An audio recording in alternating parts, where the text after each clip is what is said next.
ये हमारे पास ITI RAC trade की थ्योरी है, थ्योरी बुक है। उसका चैप्टर फर्स्ट है व्यवसाय संबंधित उद्योग का परिचय, introduction to trade and related industries. तो हमारे पास पहला क्वेश्चन दे रखा है, रेफ्रिजरेशन एयर कंडीशनिंग व्यवसाय का व्यवसाय क्या है और इसका महत्व लिखो। चलिए स्टार्ट करते हैं। भारत देश में तकनीकी शिक्षा विस्तार हेतु इंजीनियरिंग संस्थान, पॉलिटेक्निक तथा औद्योगिक प्रशिक्षण संस्थान ITI खोले गए, जिसमें छात्र छात्राओं प्रेषित प्राप्त करके इंजीनियर, सुपरवाइजर तथा कुशल कारीगर के रूप में कार्य करते हैं। जो भारत में तकनीकी संस्थान, पॉलिटेक्निक तथा ITI खोले गए उसमें छात्र छात्राएं प्रशिक्षण जो अपनी कौशल प्राप्त करके इंजीनियर तथा सुपरवाइज़र तथा कुशल कारीगर, इंजीनियर, सुपरवाइज़र तथा कुशल कारीगर के रूप में कार्य करते हैं। औद्योगिक संस्थान विभिन्न इंजीनियरिंग तथा नॉन इंजीनियरिंग व्यवसाय प्रशिक्षण दिया जाता है। जैसे कि पॉलिटेक्निक में इंजीनियरिंग का संस्थान दिया जाता है तथा ITI में नॉन इंजीनियरिंग व्यवसायों जैसे कि मैकेनिक है उसके बारे में आपको प्रशिक्षण शिक्षा दी जाती है। रेफ्रिजरेशन एयर कंडीशनिंग व्यवसाय एक इंजीनियरिंग व्यवसाय है जिसमें 2 वर्षीय प्रशिक्षण दिया जाता है। रेफ्रिजरेशन एयर कंडीशनिंग जो है इंजीनियरिंग व्यवसाय है जिसमें 2 वर्ष का आपको कोर्स दिया जाता है। प्रशिक्षण प्राप्त करके प्रशिक्षण दिया जाता है इसमें एयर कंडीशनिंग जिसमें 2 वर्ष में प्रशिक्षण प्राप्त करके उपरंत छात्र रेफ्रिजरेशन एवं एयर कंडीशनिंग मैकेनिक के रूप में कार्य करते हैं। आपका 2 साल का कोर्स पूरा हो जाएगा, उसके बाद आप लोग एक मैकेनिक के रूप में कार्य करते हैं। ठीक है। आजकल व्यवसाय अपना रोजगार चलाने हेतु बहुत अहम भूमिका अदा कर रहा है क्योंकि भारतवर्ष के कोने कोने में आजकल रेफ्रिजरेशन एवं एयर कंडीशनिंग का प्रयोग किया जा रहा है। जैसे कि भारत के एक कोने कोने में AC व फ्रिज का यूज़ किया जा रहा है। इसलिए ये आजकल के व्यवसायों जैसे कि आपके बिजनेस, आप जैसे कि AC के और फ्रिज के मैकेनिक हैं तो आपके लिए अच्छा है, आपको ज़्यादा काम मिलेगा क्योंकि ये बहुत भारत के कोने कोने में यूज़ करा जाता है, घरों घरों में ये मिल जाता है। प्राचीन समय में खाद्य पदार्थों व सब्जियों, फलों आदि इत्यादि ताज़ा स्थिति में अधिक देर तक नहीं रखा जा सकता था क्योंकि कुछ समय बाद इन खाद्य पदार्थों में गर्म वातावरण कारण हेतु कीटाणु घुस जाते थे या उसमें पैदा हो जाते थे, जिससे सभी खाद्य पदार्थ, फल व सब्जियां खराब हो जाती हैं। और जो व्यक्ति शहरों से दूर रहते हैं और जहां पर ये चीज़ें उपलब्ध ना होती हों वहाँ पर उन्हें पहुँचाया नहीं जा सकता था क्योंकि जब तक हम उन्हें वहाँ पहुँचाते तब तक खराब हो जाती। इसी के प्रकार जो फल गर्मियों में पैदा होते हैं उन्हें शीत ऋतु में पैदा होते हैं उन्हें गर्म ऋतु तक नहीं रखा जा सकता। इसी प्रकार उच्च शुद्धता की मशीनों, पाटों निर्माण में काफ़ी कठिनाई आती है क्योंकि अधिक गर्मी व अधिक ठंड सर्दी काफ़ी कठिनाई आती है क्योंकि सर्दी में धातु में जो सिकुड़न और फैलाव होता है उसका दोष उत्पन्न हो जाता है। इस प्रकार इन सभी समस्याओं को मुक्ति पाने के लिए उन्हें काम करने के लिए रेफ्रिजरेशन एवं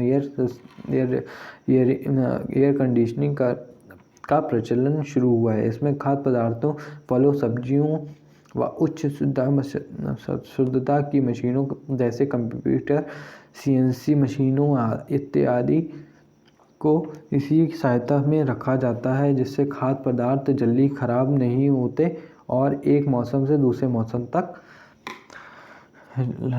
लगे जाते हैं।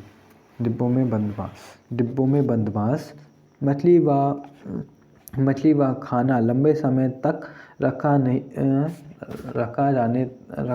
जाने लगा है और दूर दराज के क्षेत्रों में आवश्यकता अनुसार भेजा जाने लगा है। यह सब रेफ्रिजरेशन और एयर कंडीशनिंग की देन है। इस व्यवसाय का आजकल आधुनिक युग में बहुत ही अधिक महत्व है। जैसे कि जैसे कि फूड, जैसे कि मूड फ्रीजिंग का जो पैकेजिंग वाला आता है, जैसे कि और भी देशों में एक्सपोर्ट होता है और गांव हैं वहाँ पर मीट नहीं होता है, वहाँ पर इनको पैक करके रख दिया जाता है और इसे रेफ्रिजरेशन में फ्रिज में रखा जाता है, जिससे ये सुरक्षित रहते हैं, ये ताज़े बने रहते हैं। उसके बाद हमारे पास दूसरा क्वेश्चन आता है, रेफ्रिजरेशन एवं एयर कंडीशनिंग का प्रयोग आजकल किन किन क्षेत्रों में किया जाता है। ये तो कॉमन बात है, चलिए स्टार्ट करते हैं। रेफ्रिजरेशन एयर कंडीशनिंग का प्रयोग आजकल अधिक कार्यों क्षेत्रों में किया जाता है, जिसमें निम्नलिखित प्रमुख हैं। पानी के ठंडे पीने के ठंडे पानी के लिए, बर्फ़ बनाने के लिए, कार, बस, हवाई जहाज़, समुद्री जहाज़ व रेल तथा यातायात के साधनों में इसका प्रयोग अधिक किया जा रहा है। ठीक है। अस्पतालों, होटलों, कार्यालयों, रेस्टोरेंट व घरों में इसका प्रयोग किया जा रहा है। उसके बाद वर्कशॉप में जहां अधिक शुद्धता का कार्य है, जैसे एनसी व सीएनसी, इसके बारे में हम लोग एनसी व सभी शॉर्ट फॉर्म है, उसके बारे में अलग एक वीडियो है, उसमें हम लोग इसके बारे में चर्चा करते हैं। अगर आपको वो वीडियो देखनी है तो हमारे डिस्क्रिप्शन में उसकी लिंक आप देख सकते हैं। जिन बोरिंग मशीनों के लिए किया जा रहा है। धातु में संबंधित कार्य के लिए दूध डेयरी उद्योग, मिल्क प्लांट, जिसके अमूल का दूध है उसे फ्रिज में पैकेजिंग द्वारा फ्रिज में रखा जाता है, जिससे वो सही रहता है। डायलिसिस के लिए इसके लिए प्रयोग किया जाता है। कंप्यूटर की प्रणाली को ठीक करने के लिए, पेट्रोल रिफाइनिंग में, मांस, मछली इत्यादि स्टोर करने के लिए, कोल्ड स्टोरों में पदार्थों को रखने के लिए, दवाई के निर्माण व उनके रखरखाव के लिए, ब्लड बैंक द्वारा डोनेट ब्लड विशेष तापमान पर सुरक्षित रखा जाता है ताकि रोगियों को आवश्यकता अनुसार दिया जा सके, आइसक्रीम बनाने के लिए। ठीक है। उसके बाद हम लोग पेज पलटते हैं।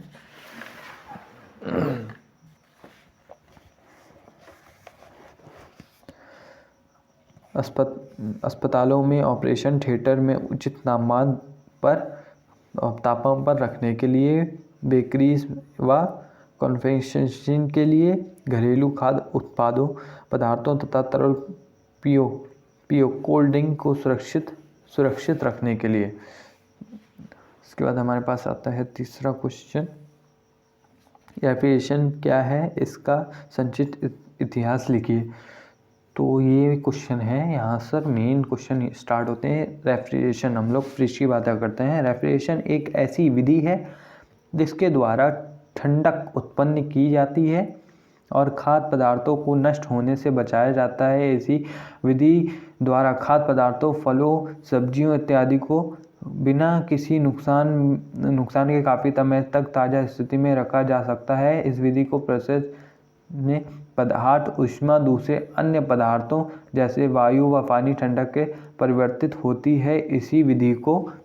इसी विधि में किसी स्थान पर वस्तु का तापमान बाहरी वातावरण तापमान के कम किया जाता है।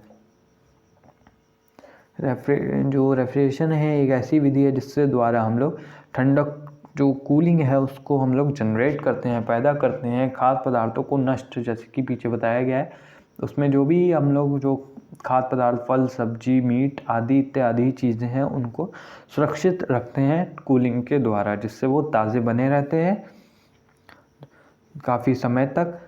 उसके बाद अन्य पदार्थों जैसे वायु के जो एयर के अंदर मॉइस्चर होता है, उसको ठंडक में परिवर्तित करके पानी के रूप में, जैसे कि आपने देखा हो एयर कंडीशनिंग में अंदर कमरे में एसी लगी है, उसके बाद जो आपका जो इंडोर में से जो पानी टपकता रहता है, उसमें जो गर्म वायु है उसमें से उसको ठंडी करके उसमें से जो ही आपका मॉइस्चर है उसको आप लोग निकाल लेते हैं, उससे वो कूलिंग हो जाती है। अब इसके बाद हम लोग इसका इतिहास की बात करते हैं, हिस्ट्री की।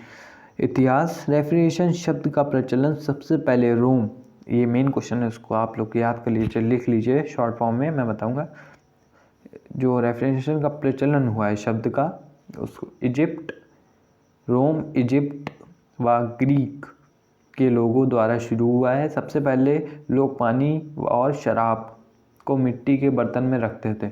सबसे पहले जो लोग थे वो रोम, इटली और ग्रीस के लोगों से ये शुरू हुआ। सबसे पहले लोग इसमें पानी व शराब रखते थे मिट्टी के बर्तनों में, जिससे रंध्र था पोरोसिटी का जो रंध्र, जैसे कि हम लोग जानते हैं घड़े के जो ऊपरी सतह उस पर छोटे छोटे छेद दिखते हैं, जिससे वहाँ पर हवा लगती है, उससे जो उसका जो टेम्परेचर होता है वो कम हो जाता है, ठंडा हो जाता है। टेम्परेचर कम होता है तो वो ठंडा हो जाता है वाइन और शराब। लेकिन इसके बाद खाद्य पदार्थों किसी डिब्बे में बर्फ़ डालकर रखा जाने लगा।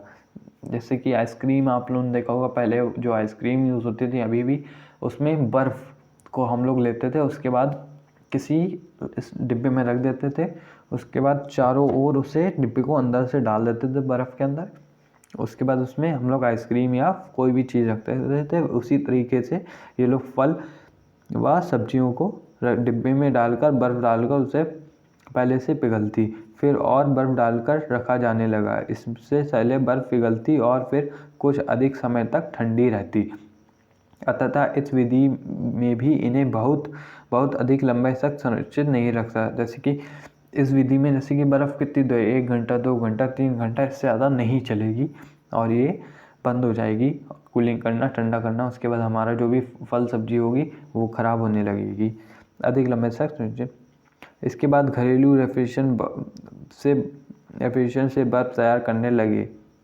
उसके बाद जो रेफ्रिजरेशन है उससे बर्फ़ तैयार करने लगे। धीरे धीरे इन मशीनों में सुधार करके आजकल के आधुनिक रेफ्रिजरेशन के रूप में तैयार किया गया है।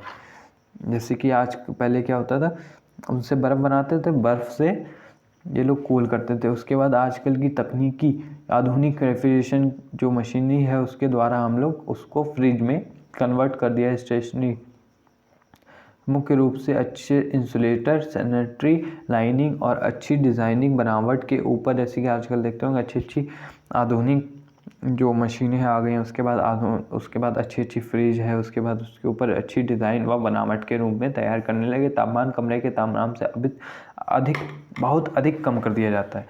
जो रेफ्रिजरेशन का तापमान होता है उसे कमरे के तापमान से बहुत अधिक तापमान पर कम कर दिया जाता है और इसमें रखे खाद्य पदार्थ अधिक समय तक सुरक्षित रखे रहते हैं। जैसे कि जो फ्रिज हम लोग का रूम का टेम्परेचर है उससे कई गुना उसमें जो फ्रिज का होता है उसमें माइनस कर देते हैं, माइनस का टेम्परेचर रहता है, जिसकी वजह से हम लोग के जो फल सब्जी होते हैं वो अधिकतर सुरक्षित रखे रहते हैं।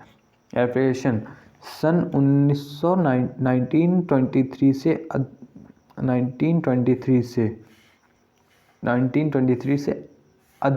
से बनने लगे हैं। ये याद कर लीजिए, 1923 से, ये इम्पोर्टेंट है, ये आपके ITI के बोर्ड एग्ज़ाम में आ सकता है क्वेश्चन। बनने लगे हैं और आजकल इनका प्रचलन इतना अधिक हो गया है कि ये शहरी क्षेत्रों के साथ ग्रामीण क्षेत्रों में बहुत प्रयोग होने लगा है। जैसे पहले क्या था, शहर में चलता था, लेकिन आजकल इतना ये प्रचलित हो गया है जो ग्रामीण क्षेत्रों में भी बहुत यूज़ होने लगा है। और ये चलिए, वीडियो लंबी हो गई है। अगर वीडियो अच्छी लगे तो वीडियो को लाइक करें, चैनल को सब्सक्राइब कर लीजिए, क्योंकि उसके बाद ITI की जितने भी पूरी बुक है उसका आपको कोर्स दिया जाएगा और पूरी बुक समझाई जाएगी। इसलिए हमारे चैनल को सब्सक्राइब कर लीजिए।